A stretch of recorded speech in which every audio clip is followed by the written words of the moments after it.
ready.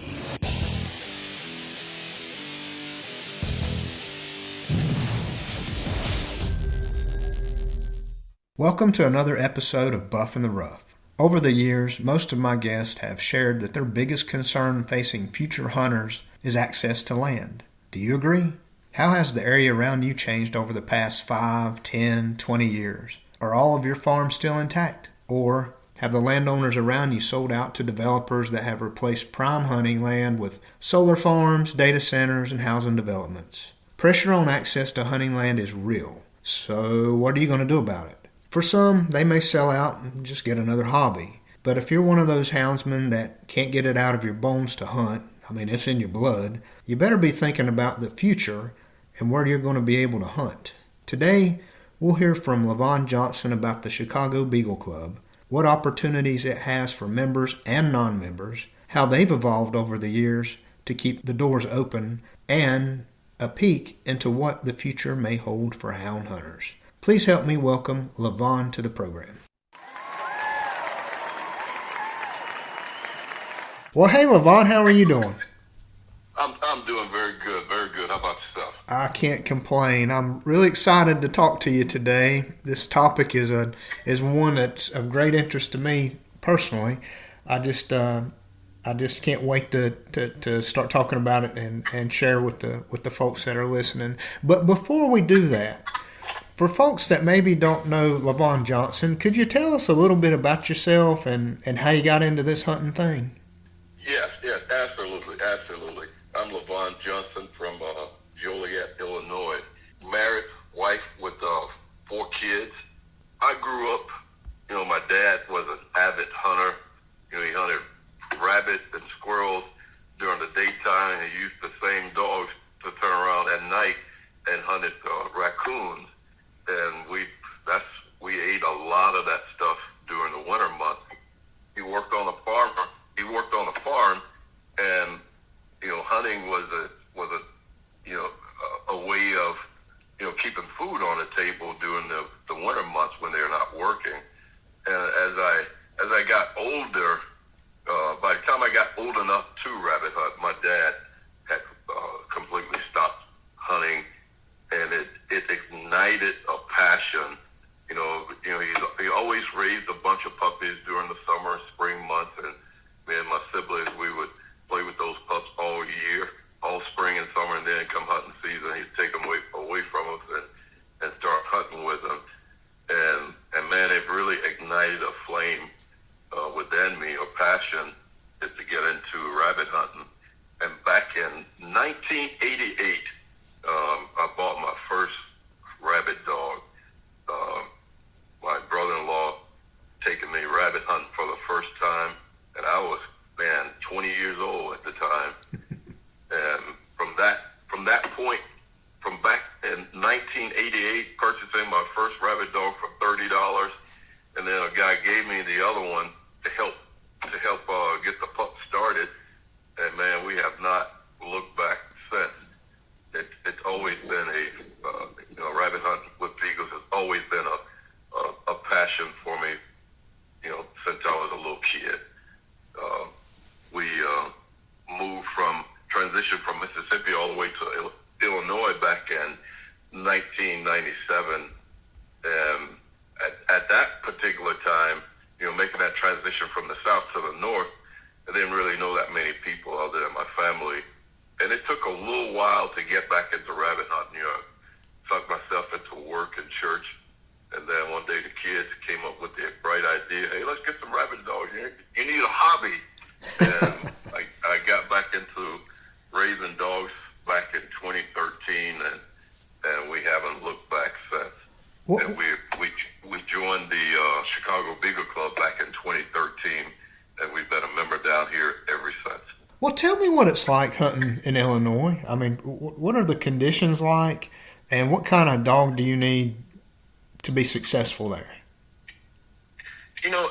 Illinois, in my opinion, it's an easy place to rabbit hunt because it's flat country.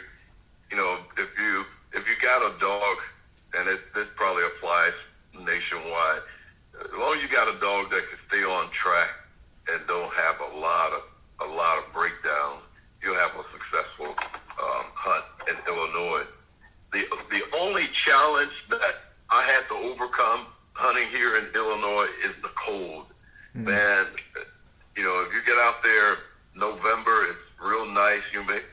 some days 50, 55, sometimes 60 degrees.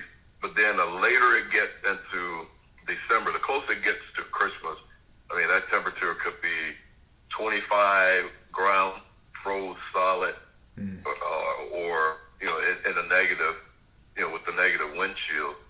And again, nose is a key factor. You got to have, in my opinion, hunting in those extreme conditions, especially when you compile that with snow and that icy, crusty surface.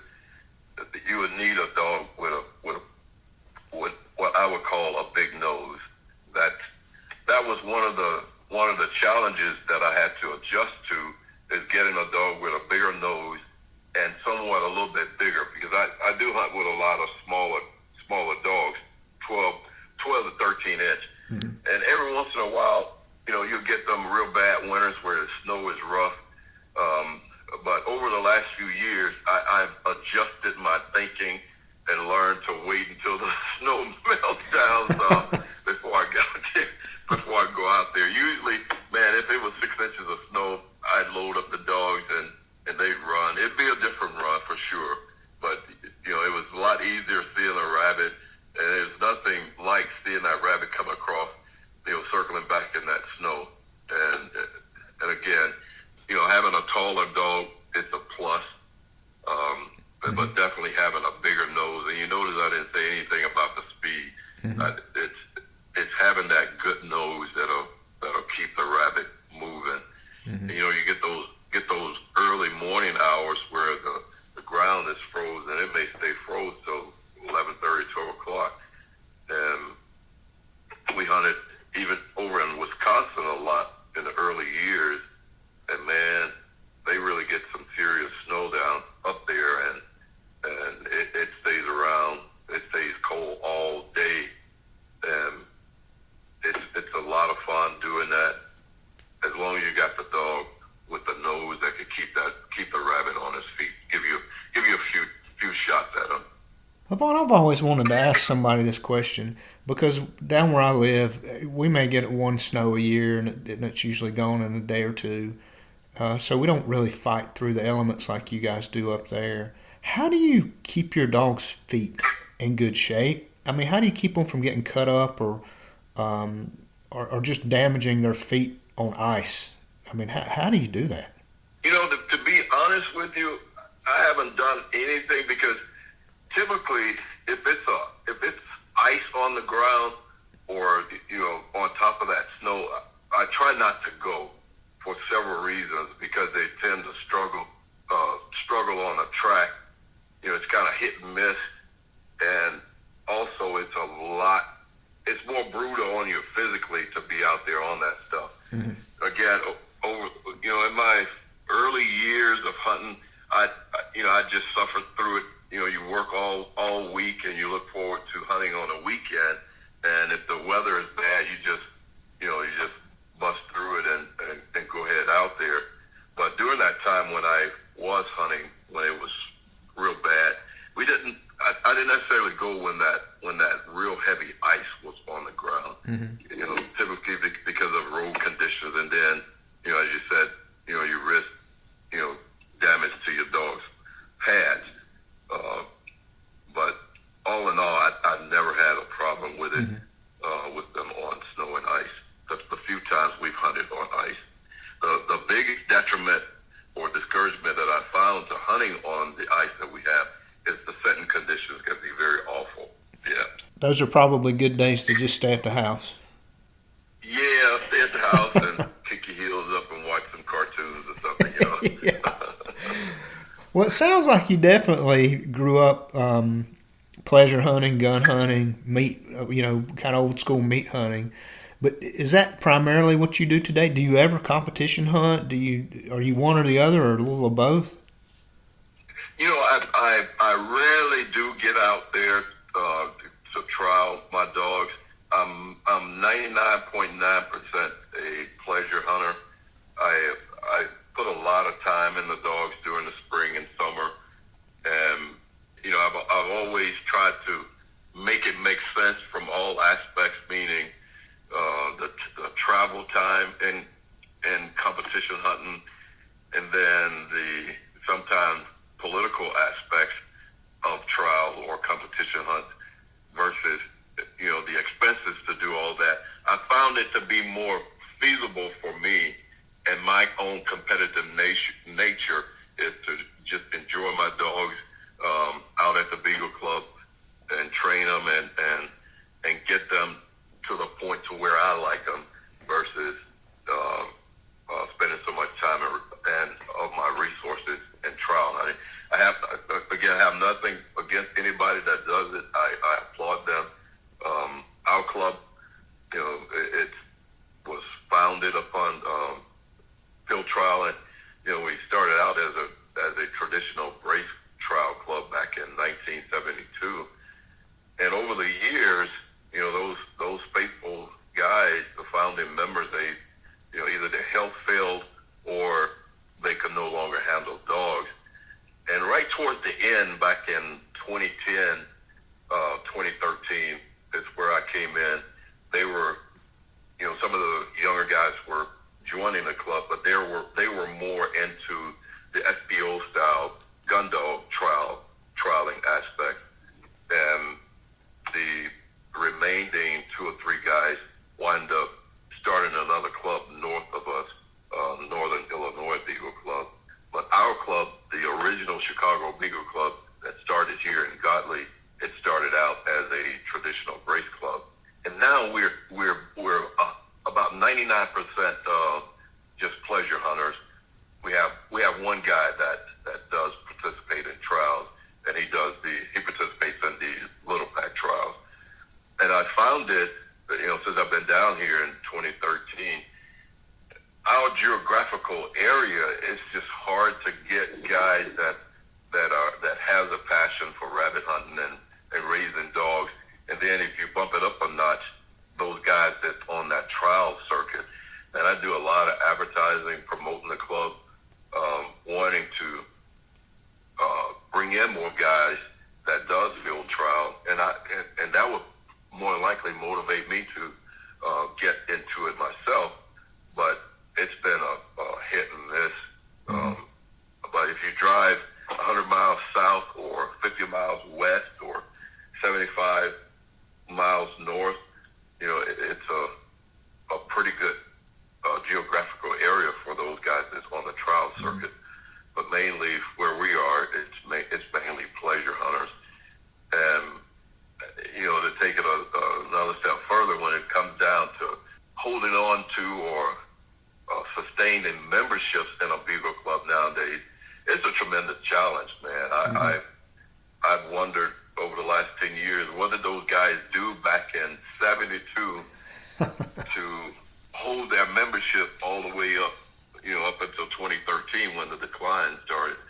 I mean, those guys were very faithful from what I've seen versus what I'm up against in this era. The resources, access to resources. We own the property, and that's a tremendous plus. But there's maintenance involved. There's property taxes, insurance. Just your day-to-day things. You got to maintain the property, and it's just hard to get people to join the club and stay around to keep it active. Social media. There's a lot of other alternatives that people gravitate to nowadays versus being a part of a Beagle Club. We're probably 5 miles from 3 hunting clubs. Those guys deer hunt, fish, just a combination of things, archery or a few gun ranges. As far as guys that really are solid and have a passion for beagling, man, it's a hard find. I'll be totally honest with you. It's a hard find. Well, Levon, that brings us to a good place to maybe describe with a little more detail your club, because I think it's unique in this way. I've heard of beagle clubs, hunting clubs, enclosures scattered all over the country that are really focused on field trialing. I mean, that's what they do. That's their bread and butter. But in your case, you've got kind of that same concept, but it sounds like it's mostly pleasure hunters. And I just want to know your thoughts on kind of why you ended up there. Why is there a demand for that? Why are people willing to come be a part of your club? Because one of the things that I'm hoping you're going to get into a little bit is you guys offer a lot more than just rabbit hunting. I mean, there's a lot of other things that your club offers its members. But how did you come up with this? I mean, how did you come up with an idea to offer something similar that the field trialers were doing, but in your case, it's focused more on pleasure hunters? Good question. Thank you for that question. You know, our history, the history of the club, it originally started out as a exclusive field trial club, and as I said before, it was a traditional brace, and over the years, that generation of trialers, they either died or no longer could handle dogs. And then we own the property, which it's all fenced in. It's 65 acres. And in order to sustain, the club to sustain itself, we got clubhouse, got pole barns, just a lot of different things on the property that has to, it takes revenue to keep those things going, meaning you got to pay your utilities, your insurance, your taxes, keep the grass cut, maintenance, trees that falls over, and having a small membership. I'll give you this story, you'd probably laugh. At one point, the membership dues was $100, and the highest membership that I've seen here on this location has been 15 people. And it has fluctuated over the last 13 years. We get up to 15, then it'll fall to 10, at 5, 7, just a domino. So, but still, your obligations still remains the same. Your property taxes has to be paid. Your insurance still has to be paid. And if you only have 5 to 10 people paying $100 dues, you got to come up with another way of raising revenue. Our club, over the years, has had to deal with a major predator problem, to whereas it stopped holding those trials here at this location, and then that's when those guys purchased other property up in northern Illinois, up in Roscoe, Illinois. They're battling the airborne predators, the owls, the hawks. Then our neighbors, they let their cats roam. Then the fox and coyotes and raccoons and possums. And you have to have, something in place to manage your predators, or otherwise you won't have any rabbits, right? Mm-hmm. So we put in place a predator control where we do a lot of trapping, and as a result, our rabbit population increased. And then now you get more people interested in, I don't want to commit to joining the club, but how can I gain access to the place to run my dogs? Or do you train dogs for non-members? And then that became a way of generating revenue, is to start puppies for guys conditioning dogs. And then our property has a unique deer population. We're surrounded by several wildlife management areas, as well as a cooling lake from a power plant. And between the deer, turkey, and raccoon, all that stuff, allows us a unique opportunity to generate revenue for the club. Instead of doing a bunch of fundraisers, which we do 2 a year, we can do other things to generate revenue, so that it doesn't become a burden on the membership to come up with revenue out of their personal finances. The whole gist of opening up the place for guys to come in to hunt the place for deer is to generate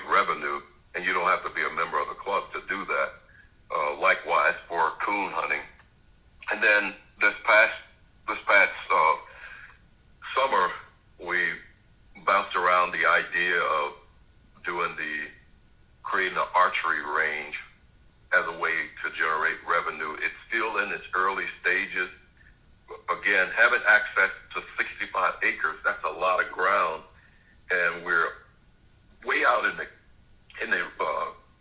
county to where you don't have to worry about some of the restrictions that you would have if you're closer to town.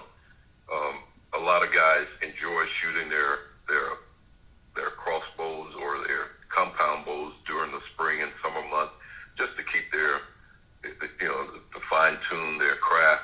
Mm-hmm. And we have plenty enough grounds out here to do that. We have a lot of 3D targets available, as well as we've designated a certain area on the property where you can come out and shoot your firearms first, whether it's a pistol, a shotgun, or a rifle.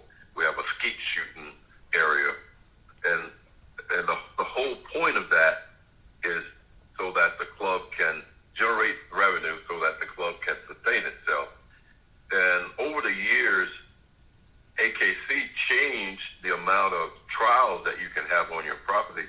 Just say, if, for example, if we get enough people at our club to start trialing, we could only have 2 AKC trials per year. And that won't generate enough revenue to keep our club going. Every club has to be able to do other things than just hold field trials to generate the revenue if they own their property. Now, if you're just utilizing state property or things of that nature where you don't have the overhead, then you don't have that burden. It's a blessing and a burden is the way I look at it. Mm-hmm. It's a blessing having private access to a property to where you could pull up to the gate, turn your dogs loose, and you don't have to worry about them getting stolen or getting hit by a car or running off. To me, that's a tremendous blessing in this time that we're living in, whereas you don't have access to a whole lot of private property. It's either leased to exclusive deer hunters or, different other entities other than the small game beagler. I call us very low on the food chain when it comes down to access, and even having access to hunting public land. It's getting harder and harder each year. But we are navigating through this, and the whole point is to keep our club going. It's been in existence since 1972, and I was, again, I'll use the word blessing and a curse all in the same sentence. I was handed a blessing and a curse by giving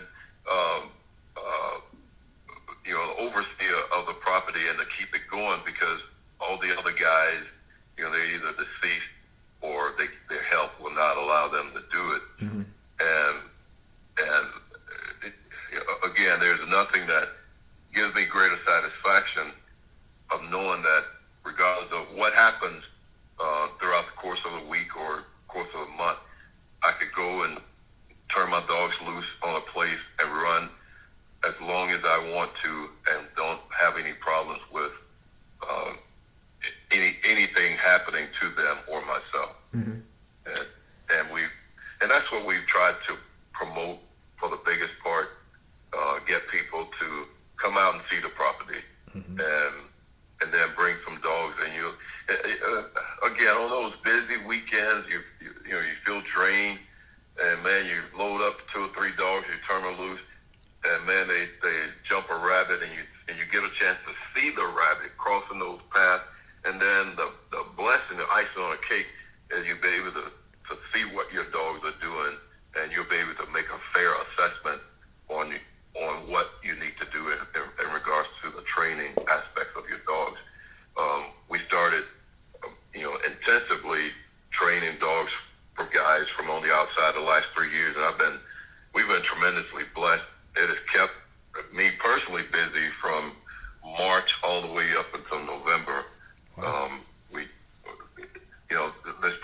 This past hunting season, I really was burnt out by the time rabbit hunting season started, to where I really didn't hunt nearly as much. I sat in the deer blind most of the season because I was just so tired from handling dogs all year. But again, it's a blessing in one hand, it's mm-hmm. a curse on the other one. But I take it, the blessing above all, to be able to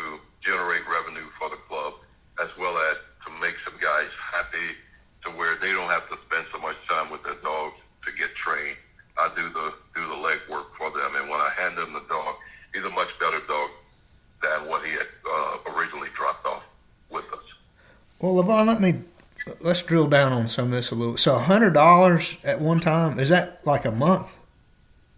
No, that $100 was for 1 year, but we've increased the membership 2 years ago. It's $250 a year to join our club. Plus, we have to commit to doing 2 fundraisers to generate revenue for the club. Right. Seems like a really reasonable fee. I mean, really membership fee. I think that sounds very reasonable. So you guys, in addition to having a place to run your beagle or beagles, you also have training, boarding, archery, deer hunting, squirrel hunting, raccoon hunting, turkey hunting. You have the ability to run trials. You have a firearms or skeet range, and you have a clubhouse that I guess club members could use for personal events if they wanted to.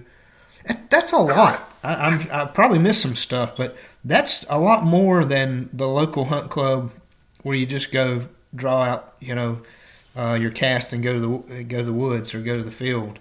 This truly is a hunting club. I mean, there's a lot there. You guys, hats off to you. That's a lot to offer somebody for $250. I mean, that's really reasonable.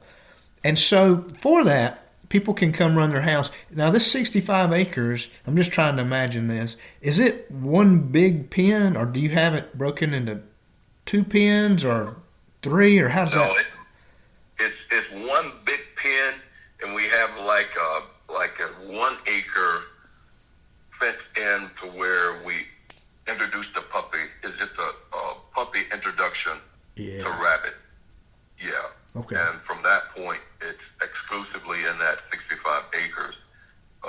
Is where we do all of our, the 99% of the training happens on the property. It's huge. When you first pull up, you would think, well, it may not be that big until you put boots on the ground and walk the entirety of the property. Mm-hmm. It's really a lot. And then some people say, well, 65, is that enough? I got some dogs with some power. I've ran a lot of dogs with power. I don't think you can get any more power than what I've seen over the last few years. And, man, you get a good running rabbit, he's going to get up and utilize all 65 acres.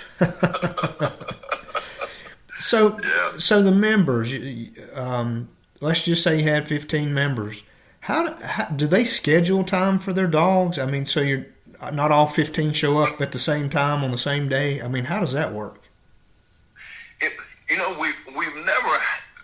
We've never had that a scheduling problem since I've been here. I've been here 13 years, and I would love to have that problem, but we haven't had a problem. Most of the time, because we're small right now, you could pull up to the gate and there's nobody here. Mm-hmm. Or if you do, there may be one person, that could be me, or it could be one of the other guys, and they're 2 or 3 hours, and then they're usually out. If it comes to a point to where we get a volume of guys, then we'll have to all sit down and come up with a system that works for the club. I know originally, when I first joined, it was 2 hours per member, and if someone was here when you pulled up, you waited and you didn't drop dogs down on them, and it was a 4 dog per person run. But we've made some adjustment to that, to where we don't have that kind of traffic now. Mm-hmm. 99% of the time when you come, there's no one here, or there may be one person, and that person is probably on his way out. Mm-hmm. And it boils down to just basic communication with each other as members, and I believe you can navigate through it pretty easily. And so in addition to the members using the facilities and all that you offer at the club, this is very creative, and I've not heard of any other folks doing this. I think it's really clever. You also allow folks from outside to come in. Maybe it's a deer hunter. Maybe it's somebody looking to run their coon hounds, help you with your predator problem too. So you have other things that people can do at your club without being a member. And so Absolutely. that's a really clever way to do it. Yeah, it reminds you of the term use what you got. You oftentimes the blessing is right there in front of you. You have to be able to see it. And it took me a while to see it myself. I'm down here running all the time, and man, I would see herds and herds of deer. And I really wasn't a deer hunter at the time. I only started deer hunting 2 years ago. And then I kept hearing online, the guys complain about not having access to places to deer hunt. The public lands overcrowded. And you have to laugh when I tell you this. Originally, we were only charging $200 per season, and you could archery hunt, you could shotgun hunt, you could muzzleload hunt, and rifle hunt. And there were only one or two guys that would show up to hunt the property. Wow. And this went on up until the last 2 years, when I kept seeing this, and I put trail cameras out. It was specifically to monitor my traps, right? So that trapping can be very cumbersome. You can go and check them, and there's nothing there. You drove 30 minutes, and it was just a blank trip. But if you got cameras on that trap, you'll know you don't have to check it. And as a result of having those cameras, man, I started seeing some bucks like you would not believe. I know when I was running the dogs, I would see a lot of does, right? And when I put those cameras out, I'm like, man, we got 8, 12-point deer out here, and no one. And I started posting the pictures online as an advertising, and that's when some of the more passionate deer hunters started reaching out. And even, again, up until the last two seasons, that's when, those guys started harvesting deer. Then my wife started deer hunting 2 seasons ago. Amateurs, I'd say green amateurs, and we managed to kill over the last 2 years about 9 deer off the property. And it's been a tremendous blessing and a tremendous resource. We're charging again a low fee. It's only $500. It's still you could do the archery, the shotgun, the muzzleload, and the rifle. Compared to what the outfitters are charging nowadays, it's a drop in the bucket. You just gotta, you just gotta see the reality of it. Sometimes it feels a little strange trying to market this particular product when I'm showing you the trail camera pictures. The cameras are labeled and date and time. It's Chicago Beaver Club, and they come and looking for. I'm like, man, I cannot believe you guys got that kind of deer on. We really do. Mm-hmm. Because you get that stigma. You got to have 250 or at minimum to hold deer. This property, it's amazing. It really goes against the norm. Mm-hmm. Because I'm sure you've heard of guys that deer hunt. It's not 500, 1,000 acres. Why waste your time? Mm-hmm. And we've got some good deer out here.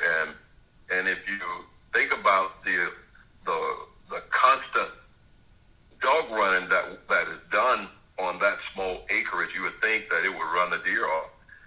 It really doesn't. There's always somebody out here walking the path. The deer, as long as you're not running them, the dogs are not running them, they're not going anywhere. And I've been down here 13 years, and every year there's an overabundance of deer. Because, again, we got those 2 wildlife management areas within 3 miles of the property, and then we got that cooling lake, which is a water source. And that's the common denominator with our predator problem. We got the rabbit buffet on the fenced in, and then they got the water source. So it's a blessing on the other one hand to have that water source, and then it could be a challenge on the other when it comes down to managing the predators during the winter months, because they move in on schedule. from mid-October all the way up until the end of February. We're nonstop trapping. Well, Levon, I think that's just very clever, a way of bringing in some more revenue and for your club. And I've noticed over the years in either clubs that I've been a part of or just been around or just organization, it could be your church, it could be something else. You have 50 people and like 4 people do all the work. And what I noticed in one club I was a part of, they made it so, because people don't like the work days. They like to come on the play days, but they don't like to work. And it got to a point, and I know you said you have 2 fundraisers every year that are mandatory that the members have to help with. But at this particular club, they made it so you could buy your way out of that. And they made it painful. I mean, like, you know, if you didn't want to attend the work days, well, fine. But it's going to cost you. And you know what? People paid it. They were happy to. I was shocked. They were happy to pay? They were happy to pay. They paid it so they didn't have to work. It was really interesting. I thought it would be a failure, honestly. I thought, no, that's too much money. There's no way. It's a day, a quarter, or however many times it was a year you'd come out. And then, like you said, you've got stuff to do, cut grass, paint the trim on the building, whatever it is. I mean, you've got stuff to do to maintain your property. And in this case, it was like you guys, they own their property. So there was quite a bit of work around there. But yeah, I was just shocked at how many people just really would avoid work days at all costs. Literally at all costs, they'd just write a check instead of showing up, which is really interesting. So to bring in guys from the outside does not shock me because they can come in and pay a little bit more and hunt and not have to come and help with the other stuff. So that makes, I've seen that work other places. That's really clever. Yeah, and you know the thing with the guys coming in from the outside, they're more willing to commit and sacrifice a Saturday, every other Saturday, than the ones that are actual members. That's the part that always leaves me baffling. Mm-hmm. The ones from the outside can see the massive benefit of having access to something like this and see the need for participation, but the ones that are here is like pulling teeth. And I've even thought about the charge for if you can't show up, and then that'll still leave me back on the island basically by myself or one other person. It's just it becomes too much. Now, if we were a bigger group, then it would be something to consider. It's just, again, my question is, and before you join, I give you I'm very transparent, as far as the status of the club and the things that we do and have to do to pay the bills so that you don't have to use your personal resources. And one of the things that we do is, as a fundraiser, is do the firewood. Storms come during the spring and summer months. We have oak trees on the property. They fall. Mm-hmm. It's easier to split and stack cut up a tree that's already fallen versus having to cut it down. Mm-hmm. And we try to designate April and May, preferably March, April, and May, to do the firewood process and get everything cooking. And our property, the ticks are real bad, man. Mm-hmm. Come April, May, June, and July, they'll run you from out here if you don't have the right clothes on. And I try to schedule the work parties so that when the ticks get bad, we're done with the firewood processing aspect, and it's still, man. Mm-hmm. I kid you not, I've worried. I've had more sleepless nights managing the Beagle Club than I have raising, 4 kids. Having a wife and 4 kids. Yeah. I believe you. It's a challenge. It really is, and that's really what the number one reason why we started doing other things to generate revenue, because of we're a small group and we just don't have the participation. I'd love to pull up on the parking lot and there's 10 cars here and guys are waiting to release their trial here, twice a year. But that's my vision for the club. So mainly focused on making sure that the bills are paid to where all the other things are long term, until we can get our membership up. Well, it's interesting. I've been very blessed to talk to people from all over the country, and when I ask them the question about what's the biggest, threat or what are the biggest challenges facing hunting, and in particular, I'm usually talking about with some kind of hound, whether it's a beagle or a coon dog or squirrel dog, and almost everyone. I mean, really, I should go back and do the math on it, but I bet you it's 99% of people say access to hunting land, to finding a good place to hunt. And Yep. I personally believe you're on to something. You may be ahead of your time, I don't know, but I personally believe you're on to something because I feel like, especially in places like where I live, which used to be really rural, lots of farmland, and it is changing. It has changed overnight, it seems like. It's almost unrecognizable what's happened here in the last 10, 15 years. With the growth, cutting down every tree around here, putting up housing developments, solar farms, I mean, you name it. The hunting land is just disappearing. And I personally believe that the model you have is really about the only sustainable model for the future in places that have any kind of population at all. I mean, if you're out west or you're places where there's not many people, you're probably always gonna have some kind of access to hunting property. But in these areas, that are in transition or heavily populated, you just don't have it anymore. And to your point earlier about having an enclosure, it gives you peace of mind where you don't worry as much about your dog getting out of the road or having some kind of accident that way that you just really have to if you're not hunting in an enclosure. So I think you're on to something. I think this is a great model. So when you tell people about your hunting club, how do they respond? I mean, do they think it's a good idea? They think it's a good concept?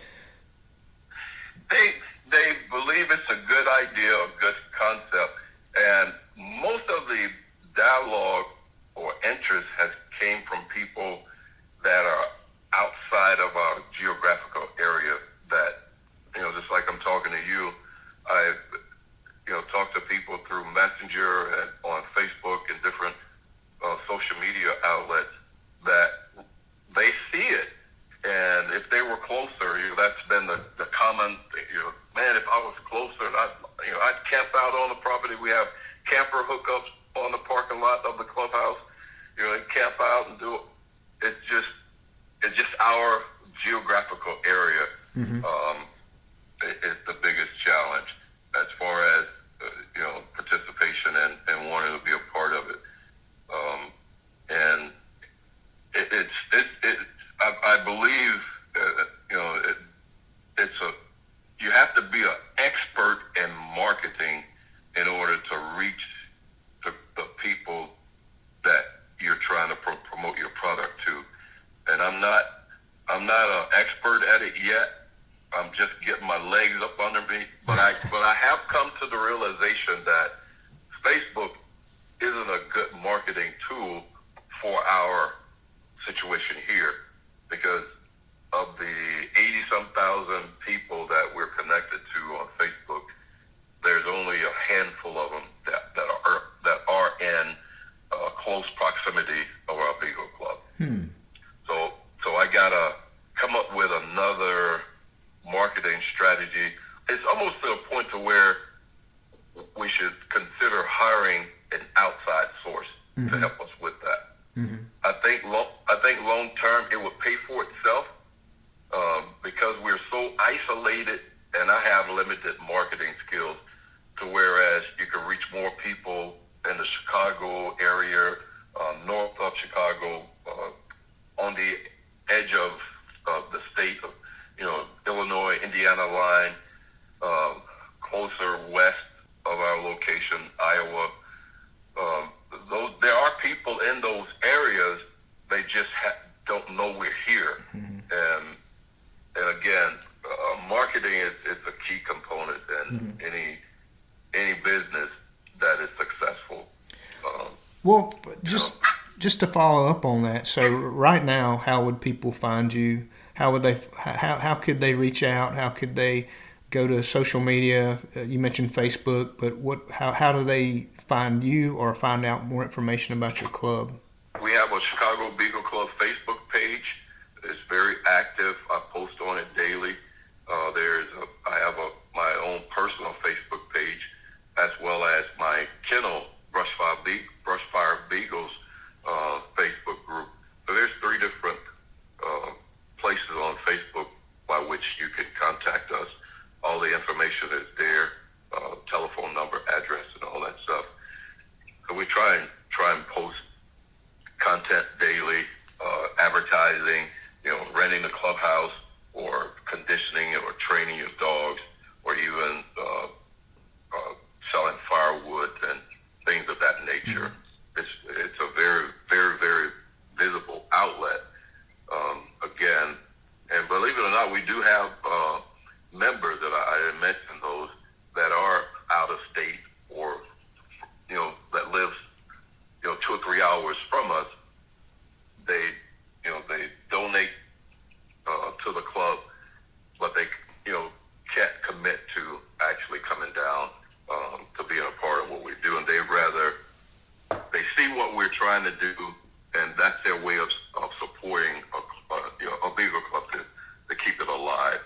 And for those people, we're very grateful and very appreciative for them to do those things for us. And believe it or not, 99% of our firewood sales, they are local. The local community does support us in that regard. We sell out of firewood every year. They're just not beaglers. Mm-hmm. Yeah. Levon, as we finish up, is there anything that I didn't ask you about that I should have, or is there anything else you want to talk about or promote? No, I believe we've covered everything. My wife have a tendency of saying I'm long-winded. I talk a lot. I believe we've covered everything. Again, we're on Facebook, and if you want to reach out to us, you can go onto my personal Facebook page, Brushfire Beagles or Chicago Beagle Club, and all of my contact information is there, and we'd love to talk to you. Believe it or not, I talk to a lot of people from across the country in regards to rabbit hunting and training dogs, and I'm always on the phone or messaging, having conversation with guys. And again, when I got back into hunting here in Illinois, you would be surprised at how many people pointed me into different areas. Hey, try this place; there'd be good rabbit hunting there. And I connected with several different guys that pointed me in the right direction of where believe it or not, all we hunt during rabbit hunting season is public grounds, and very rarely do I see 1 or 2 rabbit hunters out there. Wow. And to me, that's another blessing in disguise, because I see online all the time guys, they turn out and then there's 8 or 9 other guys coming behind them and dropping, dogs, and it just turns out to be a fiasco, or some deer hunters complaining about guys, turn their beagles loose. But I haven't had any of those problems in the places I've hunted, and it's because of making connections through guys on social media. Sometimes social media can get a bad rap for negativity, but I have made friends and contacted and communicated with some awesome guys in the rabbit hunting and beagling community, and it's truly has been a blessing. Levon, thank you so much for sharing. For folks out there listening, if you're interested in learning more about what's going on with Brushfire Beagles or the Chicago Beagle Club, you can certainly reach out via Facebook. But it's a fascinating model. I think it'll catch on all over the country, and you're a pioneer, I think, of sorts, a pioneer of this. So, Levon, thank you so much. I really appreciate you spending so much time with us today. Thank you for having me. I really do appreciate it. I really do. Thank you for listening to Buff in the Rough. Remember to like and subscribe if you want to be notified when new content is available. And please send comments and suggestions to buffintherough@gmail.com.